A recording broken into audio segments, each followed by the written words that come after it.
Hello everyone, Russ of Aquariumax here, and I'm going to be working with these little guys today. These are Armadillidium vulgare Punta Cana. These guys are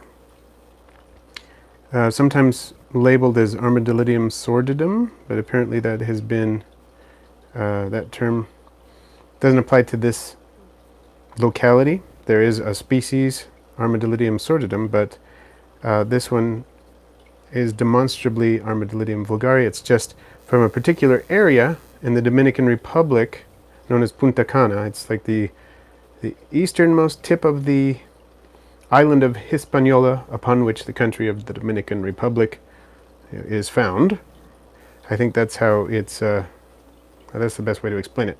But anyway, this locality comes up with some really interesting colors. Some of them are just wild types, as you can see, and some of them have some pretty wild colors, and these are just some examples of what they look like. Apparently they can look like a lot of different, you get a lot of different patterns, a lot of variability in this variety, and they're very very shiny and glossy, as you can see. So welcome Theropods YT, welcome Peachik, I don't know how to pronounce it, you'll have to tell me that. Jordan Savala, nice to see you too. Captain Obvious. And, oh, Theropods, you're looking for this species, huh? And Slav Pepe's here, and Horrific Dude, cool. Barb is here, and Gemma as well. Nice. Thank you all for joining in. Well, I thought I'd do some rehoming. We can chat isopods a little bit. While I do that, I'm putting these guys into a 6-quart sterilite tub that I set up for them. You can see here's their dry side, here's their hide, and then they've got their moist mossy area over here. Oh, Sexy Shadow, welcome. You're working with isopods right now too? Cool. And House of Creatures, hello. So I purchased these at a pet store that is about an hour drive from me, maybe a little more, called, okay, Peach. I'll do that. That works. And it's called Animal Ark, and it's a great pet store. I used to live in that same city where the pet store is. I've since moved away, but whenever I can, I get down there. And I was there, and they had this little starter culture, 10 Armadillidium vulgare Punta Cana. Came in this little setup. It was kind of nice. Just kind of show you how it works. And as you can see, this one was labeled sordidum. It's got ventilation. It's got this little lid. It came with some little bit of bark and some substrate. I put more leaves in there and stuff. Of course, they're eating them now. So there aren't as many leaves as there were a little while ago, but I keep putting them in there and they're eating them up. But anyway, this little enclosure, they've been in there for a while. I started noticing babies the other day, and I thought, okay, it's time. There are monkey in there. I need to start moving them out. So what I'm going to do to make sure we don't lose any monkeys, put all of this stuff. There might be some monkey crawling around. I noticed there's some springtails, some little soil mites in there as well. But anyway, I don't want to lose a single monka, so I'm going to just dump this all into here. I think the substrate is mostly cocoa fiber, but it's got the leaves and so on that I put in there as well. So I get all that in there. Don't want to lose any of it. Okay, let's see what else we've got here. And Tavian's World of Reptiles, Ken Malinsky, Family Pet Adventure, Itty Bitty Ladybug, Moultrie Geeks, and Heather Jensen. So welcome to all of you. Got some good, a lot of people came in pretty quickly to the live stream, even though this is not my normal time to do it, but things are a little different right now, so kind of works out. And Horrific Dude just found a ton of baby springtails in your isopod enclosure. Cool. So I'm going to look and see in this substrate. Yeah, Heather, I love the vulgares that have a lot of variation. That's just fun. We're just going to see if I spotted any monkey just milling around. I don't see any right now. Okay. So Moultrie Geeks, glad you were able to get that message and join in. And Theropods P. labus white culture started breeding. Cool. The other day I was going through my dairy cows. I noticed a pure white individual, and I'm thinking about to do that.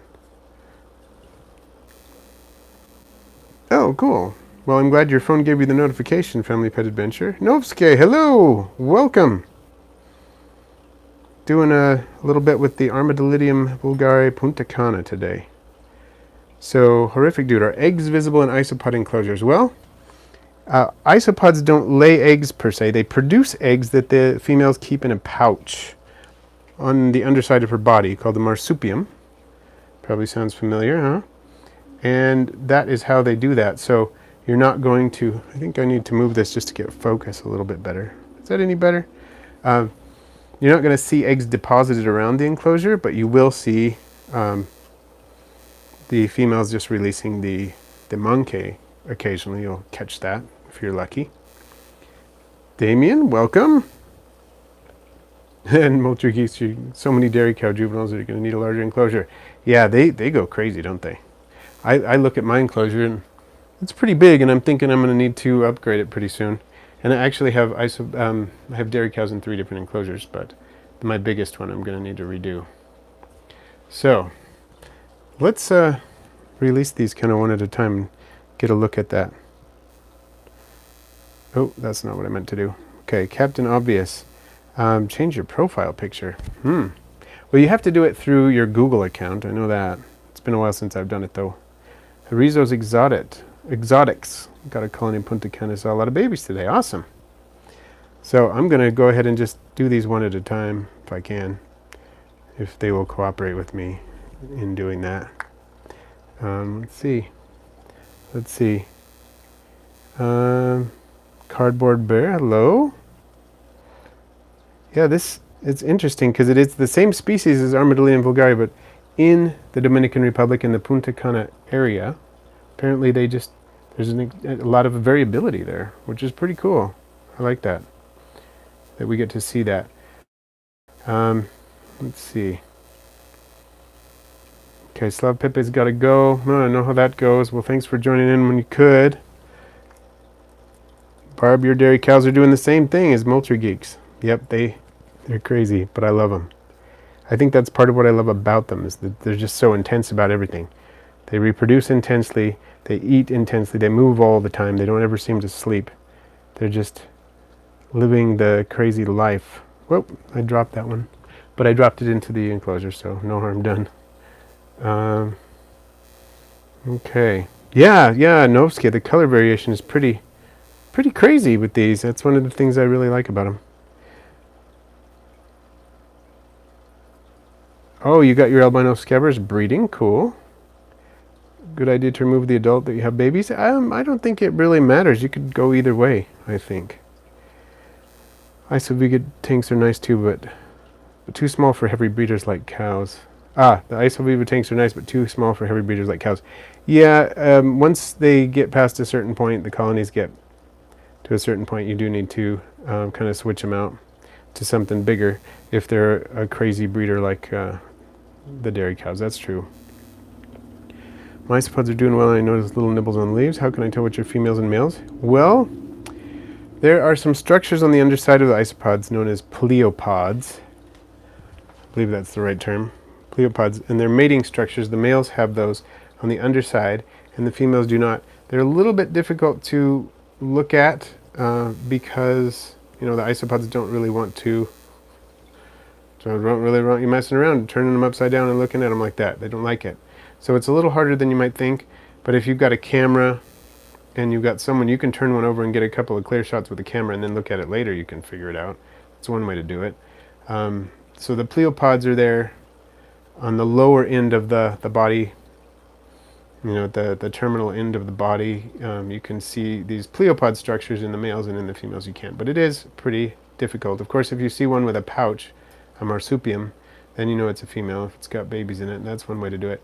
Generally, when I am working with my isopods, I don't worry about it a whole lot.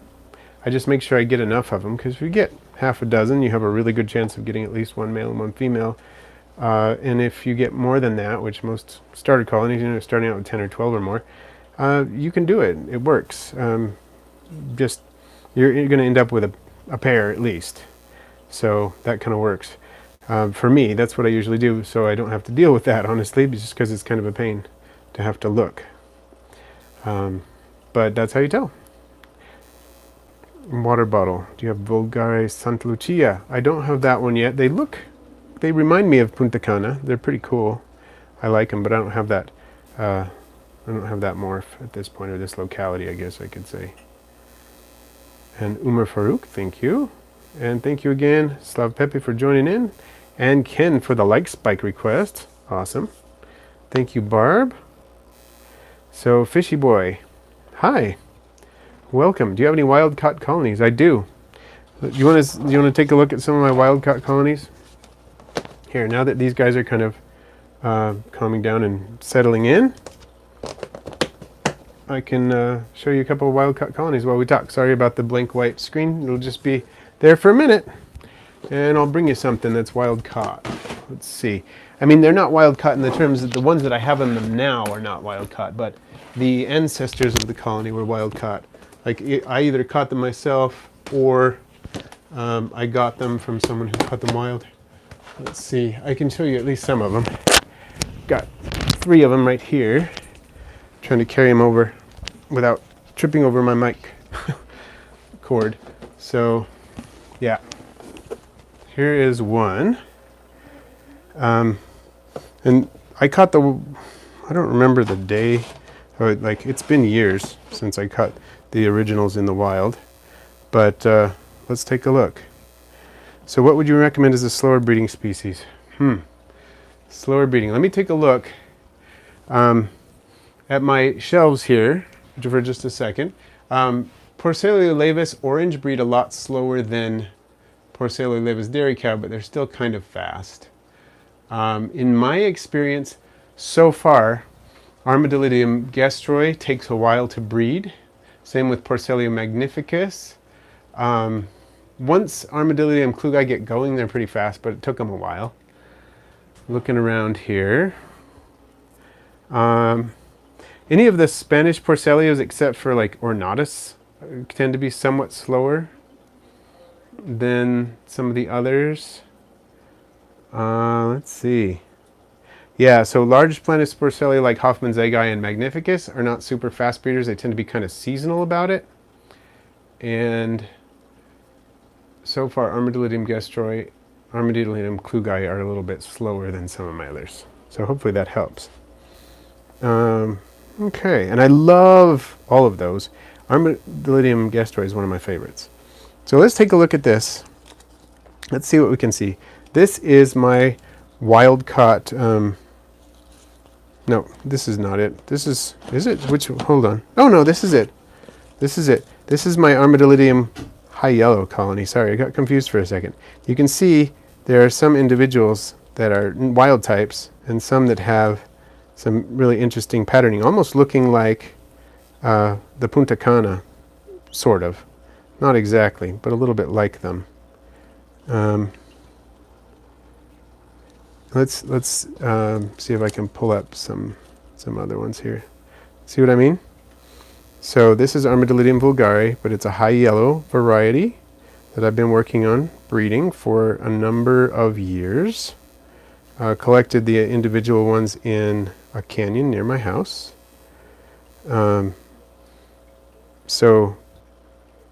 Arizo's exotics. Orange powders are definitely going to breed faster than dairy cows, but I was talking about Porcelia laevis. So the Porcelia laevis orange breeds slower. The powder orange are pretty fast. And Calcanort, welcome. I can sow some giant canyons. Yeah, I don't have a ton of them right now, but I do have some. So cardboard bear, the only Armadillidium species I got is Klugi Montenegro. Yeah, cool. Autumn sky. Used to some live moss in an enclosure now with tiny slugs. Any way to get rid of them? No, manually remove them. They're always still more tiny slugs. Are they harmful? Slugs can be at least a nuisance in an isopod enclosure, and will compete with the isopods for resources. Ooh, oh boy! Here we got a whole bunch under the moss pit, and you can see quite a few of them have that coloration. There's a nice one right there. It's got a lot of yellow coloration going on. That one's decent too. And as far as I know, this is a sex-linked trait, so just the females are exhibiting it. But this colony was originally wild-caught. So there you go. Slugs, getting them out of there, well, this is what I always do with slugs. prevention is better than cure, so I'm really careful about not collecting live moss outside unless I treat it. One thing you could do, it's kind of, I don't know, a little bit extreme, but you could take out all your isopods as much as possible.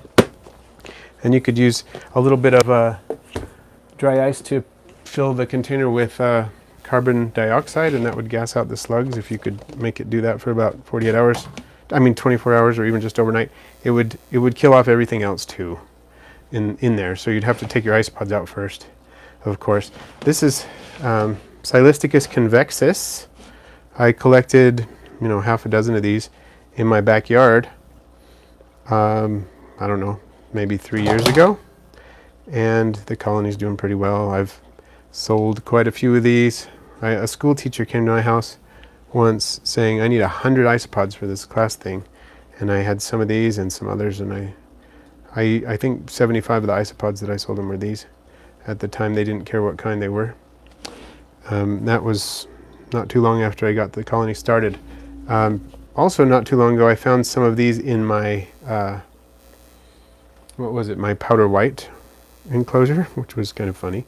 Not what I was expecting, but I got rid of them. I took them out of that and put them back in here. I got them out of my powder white colony. Okay. One of my dairy cows is longer than they were also having longer the spike bits in the back. That's interesting. Wonder what's going on there. Just some natural variation? I'm not sure. So Susanna Gween says, wild caught the same species no matter where we are, Florida versus Ohio. Actually, there are a lot of species that live in the U.S. Most of them are not native, but there are a lot of them found. So here in the U.S. So it could be the same species as somebody who finds in a different state. It could be something completely different. So this is my Oniscus ocellus colony. This came from, the original stock came from Bugs in Cyberspace. Peter collects these locally in Oregon, and he shipped me some. So they love to be really damp and cool, so they're down low on the shelf, and they love their moss pit here, whatever you call it. I like to call it a moss pit because that's what they call it with hermit crabs. Here's a bunch more, and there are also a few Porcellio scabra in here, which I'm always taking out, and they're always showing up. There's always a few. There's one in the little crevice in the moss, or not the moss, the cork bark. There's a couple right there you can see, and so yeah, this is Oniscus ocellus that were originally wild caught, but it's been a good number of years now, probably close to 5 years since I've had this colony going. And even though I dig out those Porcellio scabra once in a while, they just don't ever completely disappear. But I did get some cool pied individuals from that colony, so that's kind of fun. Let's see. Tailless whip scorpion walking around on the ground today. Is that normal? Should I be concerned he isn't too old? He's about 2 years old. Could mean it's a little dry in there, and it could mean a problem. If he's walking around on the ground, I'm not quite as worried as I would be if it were not walking. You know what I mean? If it were lying on the ground, I'd be more worried. But they will do that occasionally. I rarely see it with mine, but just make sure you have enough humidity in there. And maybe feed it if you haven't fed it recently. It might be just hungry and traveling around. So Blue Bowser, you know that some isopods breed seasonally. Is it possible to trick them into breeding early by placing the cultures into a refrigerator? You're able to trick plants into breeding in a similar way. And that helps with a lot of creatures. I don't know if anybody's experimented with that with isopods. These are the giant canyons, by the way. Most of these are juveniles. Some of them are reaching the reproductive age, but none of them are particularly large right now because I sold off quite a few. I keep selling off these fast enough that don't happen that. So let's see. Going back to catch. And some isopods definitely do seem to breed seasonally. Porcellio hoffmannseggi and magnificus, among other Spanish giant isopods, do that, and there may be some others that do it as well. Gemma says, my isopods are wild caught. I got one accident. There's this light orange tin on accident. Looks to be Porcellio. Do you think that if I put up my Porcellio scabra, I might get other orange? It's possible. I mean, if it's really orange, that will help. But people have isolated. I know Ryan Orr isolated an orange strain fairly recently, well, within the past 6 or 7 years, and a long time ago, I think it was Oren McGonigal who got the Spanish orange into the Porcelaeus Gaber orange into the hobby. It may not have been, but I think it was. And that was a long time ago, so it's worth a shot. Let's see. And found Loosewing found a load of really bright clowns that popped up in one of my groups. The dark settle on these were the spots was either chocolate or orange colored, and the yellow spots are super bright. Awesome.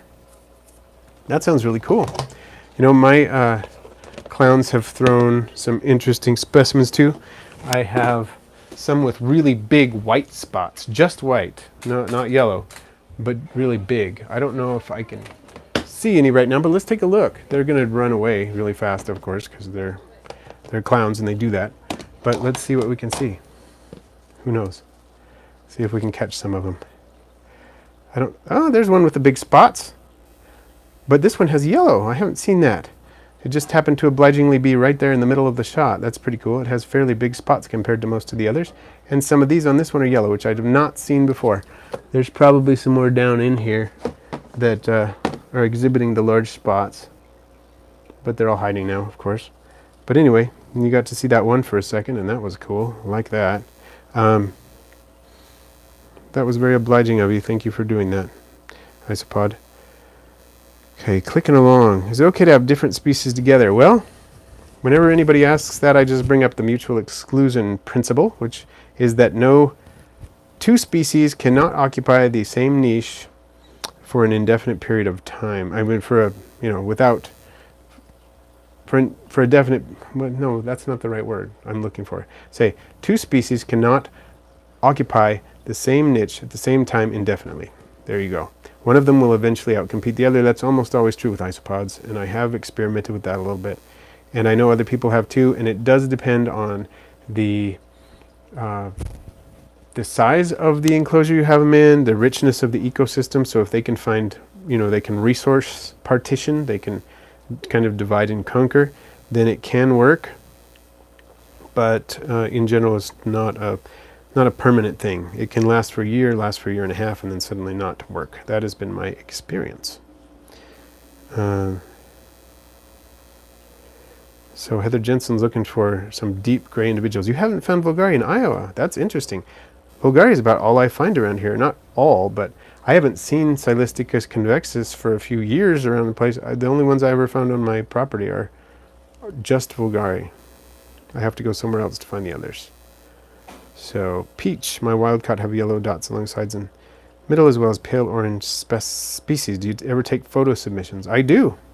All you have to do is go to aquariumax.com, contact us page, send me a message, then I will send you one back. You can't attach a photo to that first message because it's from a contact page, but if you send one back, then once I send one back, then you can reply to that one with photos. So that would be interesting to see. Wild-caught Armadillidium vulgaria very commonly do have white or yellow little spots on them, but having a lot of them is fairly uncommon. Oh, look at that. They all went to the other side there. Okay, I'm really trying to catch up on the chat, but I'm kind of behind here. Wally of Supreme Geckos in the house. Nice to see you, Wally. Thank you for joining in. He's our moderator. Calcanort. Could you speak some about dwarf isopods, such as dwarf whites versus dwarf purples? Sure. Yeah, I've kept both for a really long time, about 7 years or so. I would think, in most cases, they're pretty similar in a lot of ways. I mean, in care and everything. I think the dwarf whites reproduce a little bit faster than the dwarf purples. Look at all those dwarf purples on the leaf there. A whole bunch of them. Just hanging out in the corner of that leaf. Probably eating where it's decaying. And I totally dropped something. I dropped my lid. Let's see if I can find some more hanging out here. There's a few on there. There's a lot in the substrate, but you can see them digging around. These are the dwarf purples. And there are a lot in here. They're doing well, but they're very, very secretive, and I think that's the thing to think about with these small isopods. They tend to be pretty secretive. Mosh pit, love it. That's pretty much what it is with some of these isopods, especially the dairy cows. The moss pit is a mosh pit. I'm really interested in which isopods prefer veggies over protein. I think pretty much all isopods are opportunistic. None of them will turn down protein. It's more a question of which ones really, really crave protein. That's what I would say. And okay, I know I'm going to get sidetracked and forget to answer some questions, but I'm trying. Sorry, everybody. I think some of the Spanish porcelios and some like dairy cows, other porcelios, tend to be extremely protein craving. Porcelio ornatus is another one. They like a lot of protein. Let's see, there's some of the dwarfs in there too. The dwarf purples. But just about any isopod will eat it. So hopefully that helps. I think Armadillidium, it depends on the species. I think, for example, Armadillidium klugi seem to like more protein than Armadillidium vulgare, for example, but they'll all eat it. Moss needed for substrate to just have soil, leaves, and bark. You don't need it, but I really like it for several reasons, and I'm sure Wally will agree with me here. I know he does this in his enclosures, and I started doing it because he did. You put a big bunch of sphagnum moss in one area and you keep it damp, and you have a humidity gradient that's kind of built in, but it's also slow time release. So not only is it easy to differentiate which side is supposed to be the damp side and which side is supposed to be the dry side, but it's just easier to maintain because sphagnum moss is so good at maintaining humidity and slowly releasing it. So hopefully that helps. You don't have to do it, but it does help. So ever kept land shrimp? I haven't. I collected one when I was in Florida once, but I didn't collect enough for a colony. I would have if I could have collected enough to do that. But they're pretty cool. They're basically terrestrial amphipods. That's what they are. Sea slaters would be really cool. Some of them get really big. Susanna, do you have any Cubaris amber? Nope, I only have 2 Cubaris species at the moment. I've got rubber duckies and I've got red tigers. So, Captain Obvious says, finally ate today after 1 month of not eating. It's just the food dance that arachnids do where they wander around with their prey. Wow, it could be. So, Cardboard Bear has some with no orange skirts and some with white instead of yellow spots. Wow, well, that's kind of cool. Sounds a little bit like puddings. So, smaller beach and before seems hard, couldn't get them to live more than 2 months. The ones I was talking about are the ones that are completely terrestrial. They're not dependent upon the sea at all. They just breed in dirt, basically. That's the ones that I was talking about because I think they're easier. Here's some of my lottery mix. Those are fun. I like these guys. Let's see. Where am I? Trying to catch up. Sorry, everybody. Captain Obvious, keep my dwarf grays with my giant orange isopods in 20 gallon. It seems to be fine, but it's a very big tank for isopods. If it's in a 20 gallon and you have different niches available, that can account for it. That can help. But it kind of also depends how long have you been keeping them there too. So, oh, Molter Geeks, sorry to hear your Georgia pond water ecosphere. It's not surviving anymore. They can be hard to maintain. They're very interesting, especially if we can get them to work, but they are tricky. They're challenging. Let's see. Mr. Snake. Oh, that is awesome news. Your panther chameleons hatched. How many did you get? Heather Jensen always finds nasotums. Just now started finding T. Rathkian Trichoniscus pusillus. Oh, is that the other one you were talking about that you found? Cool. Moombas, hello. How's it going? And thank you, Wally. Elaine Smith, I heard you keep all dwarf isopods together. I'm not sure because I just have dwarf white. Yeah, I have not had great success with experimenting with that. Let's see. I think I've had dwarf purples with the dwarf striped do okay for a while, but I think they kind of have different niches and they don't, it's not the greatest for them. Neither one of them is doing as well as they could do. So, Half-Lord? Should try to get a Hemilipistis rhinomori. They're a species of woodlouse adapted to deserts. Ooh, if I get a hold of that, that would be awesome. I'm not sure I could do that with my permits or not, but it sounds cool. I've heard of some interesting species adapted to deserts. Let's see.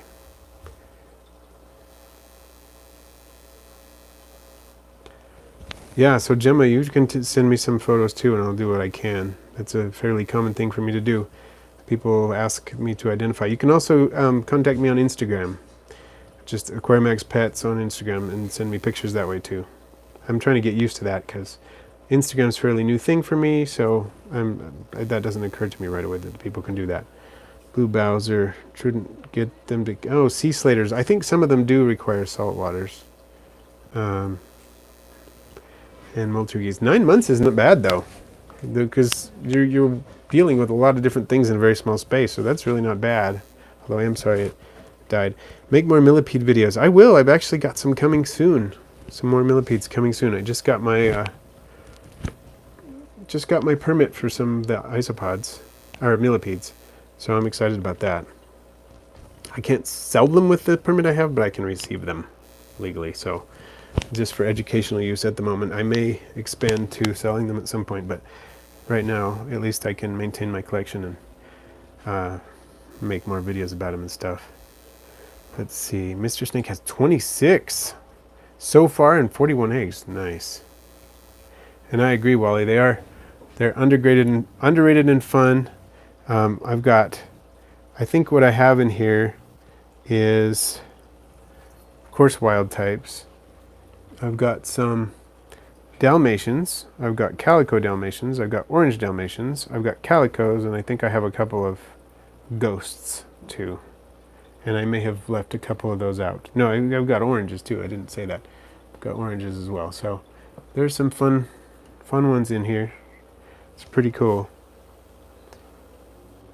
And the Calico Dalmatians look really funky when I find those.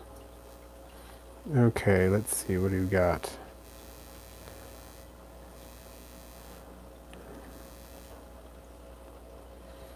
What species would thrive the best in an ant outworld? Would wild caught work? Hard to say. Really hard to say. Because I think the isopods might end up as food for the ants. But I would try a burrowing species like some of the dwarf whites or the dwarf purple, something like that burrows a lot. Not that the ants don't, but I think they might be able to evade them to some degree. I know that there are some isopods that are specifically adapted to living in ant colonies in their tunnels, but that might be a little bit hard to get a hold of some of those. And I don't recall any of those species, and I don't think any of them are in the hobby particularly, so...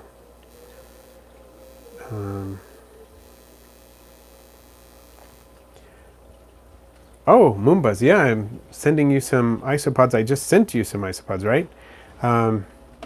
Just like yesterday. Today's Wednesday, right? Yes, I sent you some isopods yesterday. Yeah, I can show off some Porcella laevis orange. Let me pull those off the shelf here. Well, we're getting into that. Okay, so desert isopods, Captain Obvious. Let me tell you something about that. I have been keeping powder blue species, Porcellio pruinosus, with my leopard gecko for a few years now, and it works great. So it's not hard to do. Our leopard gecko is just fine with them. I even had some zebra pillbugs in there for quite a while, but they didn't work out because the powder blues outcompeted them. One of the experiences that I was referring to earlier. Let's flip this over and see what we got down here. There's more of them going on. See, what I mean about these reproducing not nearly as much as the dairy cows, you can totally see the difference, right? I mean, I haven't pulled my dairy cows out for this video yet, but these would be swarming if they were the dairy cows. Still really cool isopods, though. And thank you, Mr. E. Finn. Glad to hear it. What type of woods are good for isopods? Is there a list I can find? Lots of softwoods are good for... sorry, I didn't mean to say softwoods. I totally reversed that. I meant to say hardwoods, not softwoods. So don't use pine or cedar or anything like that. But oak is great. Maple is great. alder is great. There are quite a few that are good, but oak and maple are really good woods for them. If you can get oak, that's probably one of the best. Do you feed Repashy bug burger to make some of your own food? I do a lot of different foods, a lot of vegetables and things like that, bits of fruit. I do Repashy bug burger. I do Repashy morning wood. I give them the ISO meal and the ISO grub, and I give them all kinds of things. The Supreme Gecko, the Supreme Isopod chow is a great food too. I use that. So lots of different things. Heather Jensen making Jurassic Park terrarium, Cryptanthus and Selaginellas. Anyone have any other plant ideas? Those are really good ideas for that time period to give it the Jurassic feel, especially the Selaginella. I'm trying to think. You got to do some crocodile ferns would look awesome in there, or maybe a bird's nest fern if it's big enough to hold it.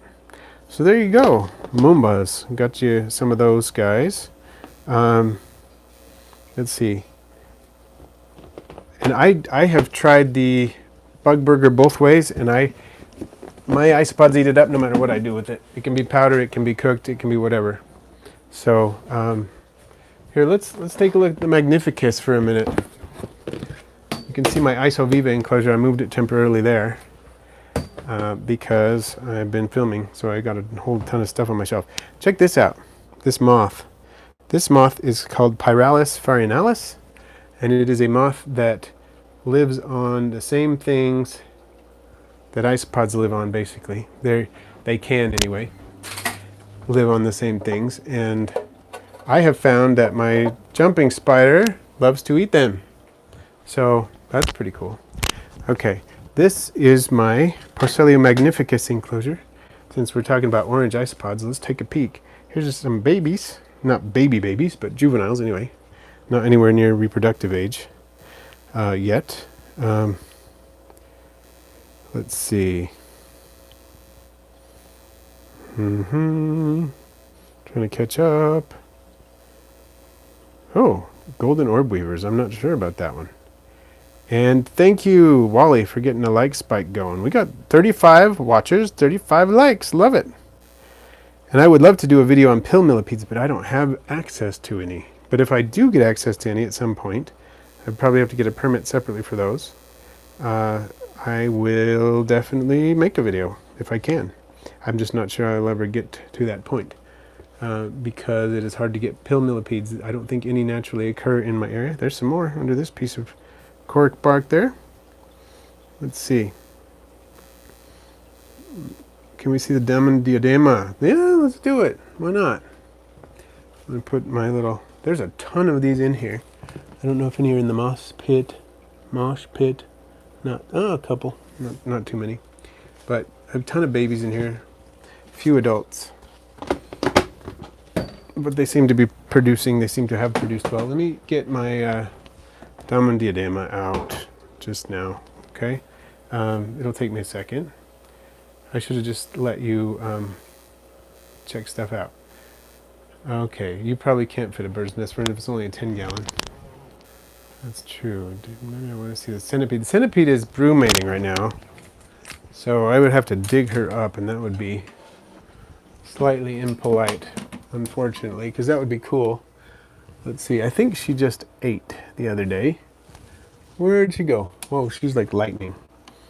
Okay, I'm going to pull out my female diamond diadema. Oh, she's fat. She was eating well. Good, she must have eaten then, I was hoping. They can be tricky to get to eat when it's cold. And it's not like it gets freezing cold in this room, but it gets cool in this room down into the 60s in the winter, and they don't eat a whole lot, but then it's definitely not the 60s in here right now. This enclosure is pretty warm. Yeah, she might even be getting close to molting. She's that full, but she wouldn't have eaten if she'd been in pre-molt. This is my diamond diadema. I'm so sad I lost my male. I raised these guys up from tiny little whipplings. I originally got 3, sold one of the males when it got to, adolescence or near adulthood. Hey, Xander, what's up? Where's the nutritional yeast? It should be in the fridge in a peanut butter jar. Oh, okay. Okay.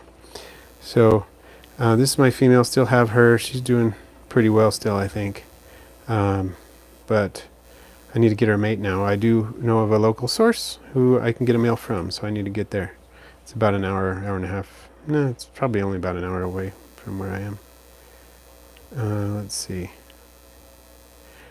And Roosta. Hey, I don't actually raise dubia roaches. I don't raise any kind of roaches, but I do give roach chow to my crickets.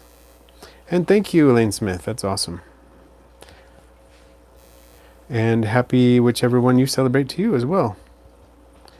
And Blue Bowser. Yeah, Europe has a lot of cold pale millipedes, those glomeris.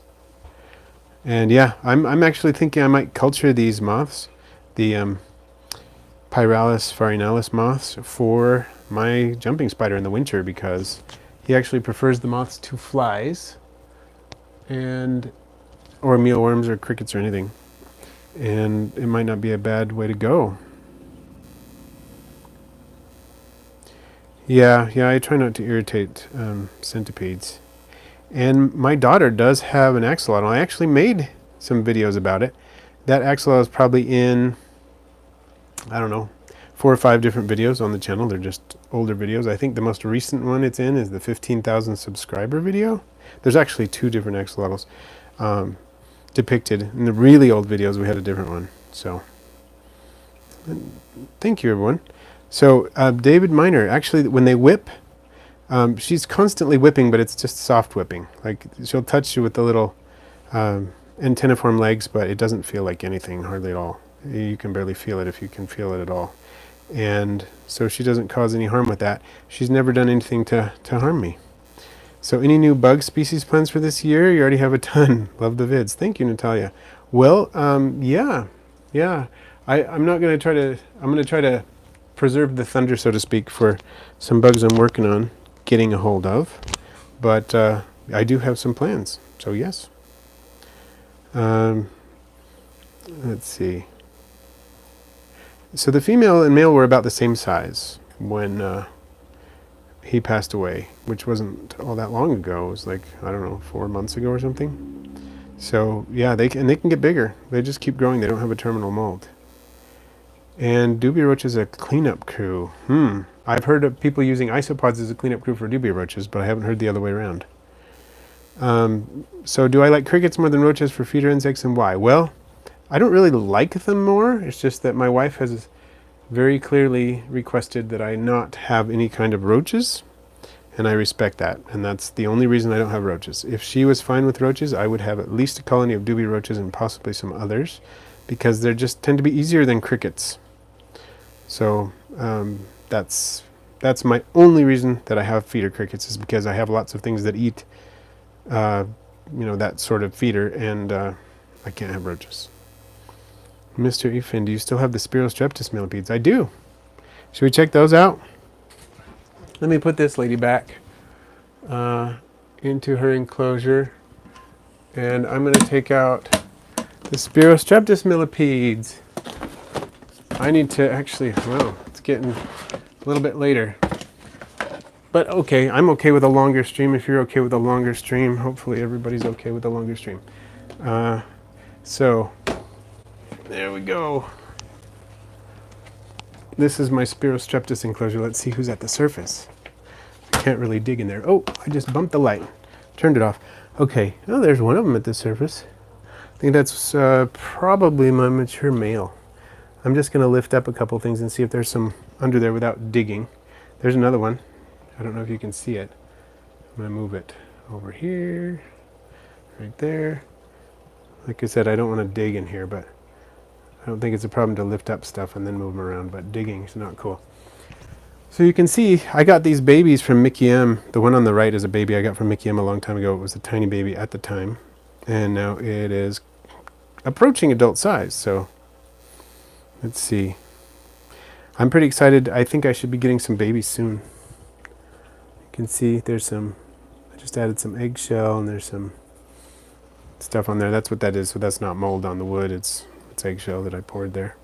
Just so you know. Let's see. Okay, so Moombas, do you have a jumping spider setup video? I was always interested in them, but didn't know how to house them. You know, I should do one at some point.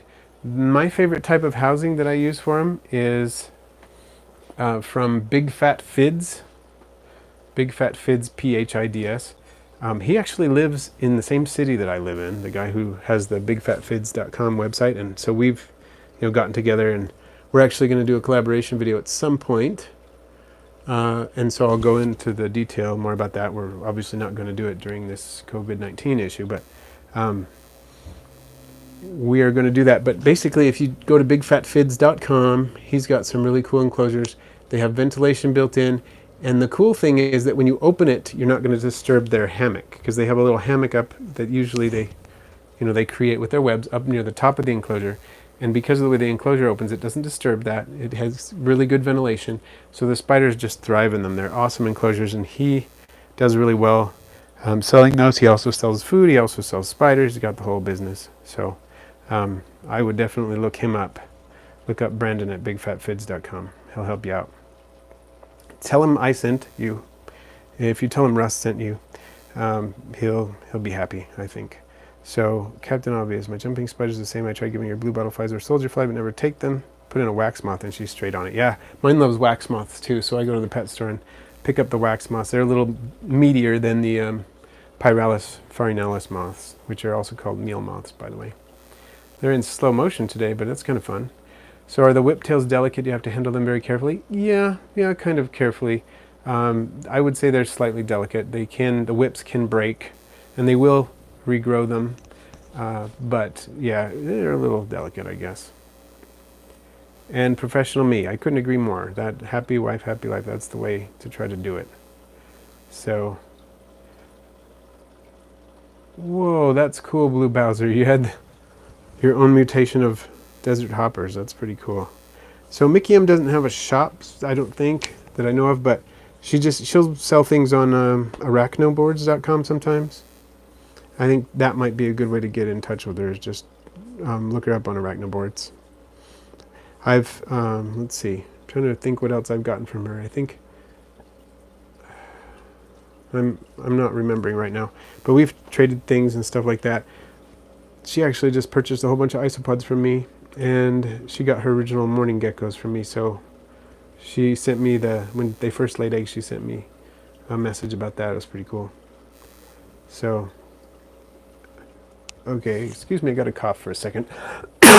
Excuse me.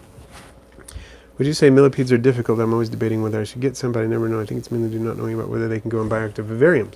Well, I would say millipedes can exist in biovivariums to some extent, bioactive vivariums. They're not as good a cleanup crew animal as isopods for a couple of reasons. One of those reasons being that they produce toxins, and so you wouldn't want, for example, to put some isopods like these Spirostreptus in with a big lizard that might try to eat them and then get sick, kill the millipedes and get sick in the process, or at least damage the millipedes and get sick in the process. So I've heard of people putting the African giant millipedes with crested geckos, because there's no way the crested gecko is going to try to eat that millipede, and that has been successful, but those are super expensive and you're not going to get a hold of those. I have seen, like in a local aquarium, they have a big dart frog enclosure with a bunch of greenhouse millipedes in it with the dart frogs, and it seems to work out. So it can happen, but I think a lot of the hobby species would not be great. Unless you're just keeping them by themselves in a bioactive vivarium. There's not like a macro would be fine. Whoa, I think I just lost y'all for a minute. I don't know what happened. I think I pushed something. I did. I pushed something that messed it up. But we're back. And, okay. Rooster, do you like vinegaroons or whiptails more? I don't know. I like them both. I think they're both fascinating creatures. And I do. I have ivory millipedes. I have a breeding colony of them. And I might as well pull it out here. Pull out my colony and see if I can't fit it up on that shelf. It's too deep because it's a very deep container, but I can pull out a couple of individuals here. There's a lot up at the surface right now, which is great. Some juveniles and some adults. I'm going to pull out a big female and a little juvenile. What is this juvenile? This is a male juvenile. It's a great thing about them. You can tell them apart really easily. I've got a female, large female, and a juvenile male here. And Chris Kettleson, congrats on getting your first isopods. Which species did you get? Jordan, updates on the ducky project. Well, I got a few more locally. I was able to source them, in town, so to speak. So, oh, look at that. That millipede just went to the bathroom upon me. That was fun. Rather liquidy too. Probably because I picked it up and disturbed it. So, yeah, I've got a few more duckies to try to get my colony going. And at the same time, I also picked up, this was from Damien, who is, I don't know if he's in the stream right now, but he was in the stream earlier. And got some red tigers. We did a trade. He got some Magnificus, and I got some red tiger cubaris, as well as a few more duckies. So that is my update on the rubber ducky project. I'm keeping them warmer, and hopefully I'll get it working. This big female here, she's nibbling on me. It kind of tickles. I don't know if you can see what's going on there. It's kind of hard to show what she's doing in the camera, but she's definitely nibbling. I gotta feed these guys today, I guess. It is feeding day. Let's see. So Captain Obvious, I was mainly thinking probably 3 types of millipedes with maybe cave crickets, so if I can find any info online other than how to kill it. Yeah, you can keep millipedes together if you're not all that interested in breeding them. They're a little bit easier to keep together than isopods, in my opinion. So you could probably do that. I'm not sure about the cave crickets, but I would highly recommend this species. The ivory millipede is one of the best hobby species there is. You can see they're beautiful, obviously. They're easy to breed, easy to find captive bred. Good way to go. So, let's see. And Moombas, have you ever wanted to keep some large beetles? Definitely, yes. Definitely. They're really hard to get legally in the US, though. But there are some species that are native that are a lot easier to get. You can't legally keep any of the foreign species of large beetles, but we have dynasty species here in the US that are big that you can get here a lot easier. So, yeah. They have some pretty large stag beetles here native to my state. I used to see them when I was a kid, and I don't see them now. But if I could source some of those locally, I would totally keep some stag beetles.